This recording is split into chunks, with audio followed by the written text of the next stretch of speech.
আমরা মানবিক কারণে তোমাদেরকে জায়গা দিয়েছি, কিন্তু এটা তোমাদের জন্য অত্যন্ত সম্মানের জীবন নয়। উদ্বাস্তু শিবিরে বসবাস করে আজকে তোমাদের তরুণগুলি মাদক, অস্ত্র ব্যবসা, নানান ধরনের অপকর্মে লিপ্ত হচ্ছে।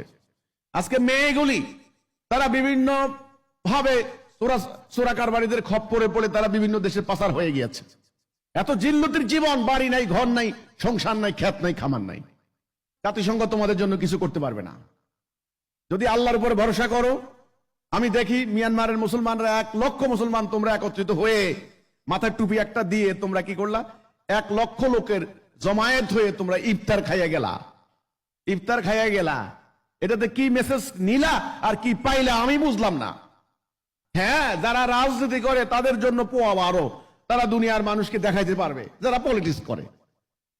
আমি বলতে চাই, যদি তোমরা আল্লাহকে বিশ্বাস করো, রাসূলকে বিশ্বাস করো, কোরআনকে বিশ্বাস করো, তাহলে উদ্বাস্তু জীবন বাদ দাও।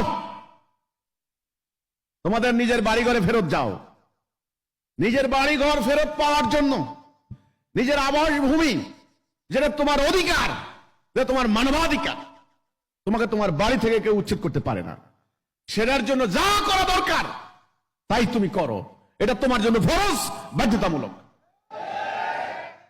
আমাদের বহু ইসলামিক সংগঠন আছে, তারা রোহিঙ্গাদের ভিতরে কাজ করে, তাদেরকে দোয়া কালাম শিখায়, নামাজ রোজা শিখায়।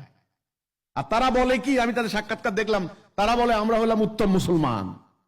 তাদেরকে আমাদের কিছু হুজুররা দোয়া কালাম শিখায়, তারা বলে আমরা হলাম উত্তম মুসলমান। বাড়িঘর নাই কিন্তু। এই জন্য রোহিঙ্গা ভাইরা, আপনার রাসূলুল্লাহ জীবনী পড়েন, কষ্ট করে পড়েন। রাসূলুল্লাহর 23 বছরের সংগ্রামী জীবনী পড়েন।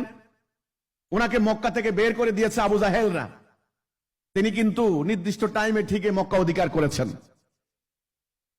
মক্কা অধিকার করেছেন, সম্মানের সঙ্গে তিনি বসবাস করেছেন, ওনার সাহাবীরা বসবাস করেছেন।